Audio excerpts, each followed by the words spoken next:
दोस्तों आज हम लोग समझेंगे कि टेंशन क्या होता है। तो जब भी हम लोग किसी स्ट्रिंग में कोई मास सस्पेंड करते हैं या फिर कोई फोर्स अगर उससे लगाते हैं जिससे वो उसमें खिंचाव पैदा हो, तो उसी फोर्स को हम लोग टेंशन कहते हैं। लोग आइए इसे एग्जाम्पल से समझते हैं। यहाँ पे अगर आप देखें तो यहाँ पे दो स्ट्रिंग्स मैंने बनाया है। एक स्ट्रिंग ये है जिसमें कोई खिंचाव पैदा नहीं है, कोई इससे मास सस्पेंडेड नहीं है, जिसके कारण इसमें कोई टेंशन नहीं है। लेकिन अगर ऊपर वाले स्ट्रिंग में देखें तो इसे एक मास सस्पेंडेड है, जिसके कारण इसमें एक टेंशन फोर्स डेवलप हो चुका है। अगर अब यहाँ पे दो केसेस बनेंगे, एक बनेगा इम्पल्सिव फोर्स का और एक नॉन इम्पल्सिव फोर्स का। अगर मैं इसे बहुत कम समय और इस नीचे वाले स्ट्रिंग को मैं बहुत कम समय में एक फोर्स से खींचता हूँ तो इसमें इम्पल्सिव फोर्स पैदा हो जाएगा। और वही अगर इसमें इसी फोर्स को अगर मैं लंबे इंटरवल में लगाऊँ तो इसमें नॉन इम्पल्सिव फोर्स बनेगा, जिसके कारण अगर ऊपर वाला टूटना चाहिए और इम्पल्सिव फोर्स के कारण नीचे वाला टूटना चाहिए। चलिए इसे करके देखते हैं। अभी मैं इम्पल्सिव फोर्स लगाने जा रहा हूँ, यानी एक फोर्स जो बहुत कम समय के लिए लगाऊंगा।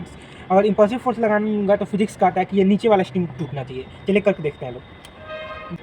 तो जैसा कि हम लोगों ने देखा कि अगर मैंने इम्पल्सिव फोर्स लगाया तो नीचे वाला स्ट्रिंग टूटा, लेकिन अगर मैं नॉन इम्पल्सिव फोर्स लगाता हूँ यानी उसी फोर्स को अगर मैं लंबे इंटरवल में लगाता हूँ तो यहाँ पे ऊपर वाला स्ट्रिंग टूटना चाहिए, ऐसा फिजिक्स कहता है। आइए इसे करके देखते हैं। अभी मैं इस पर अगर धीरे धीरे फोर्स लगाता हूँ तो ये नॉन इम्पल्सिव होगा, जिसके कारण ऊपर वाला स्ट्रिंग टूटना चाहिए।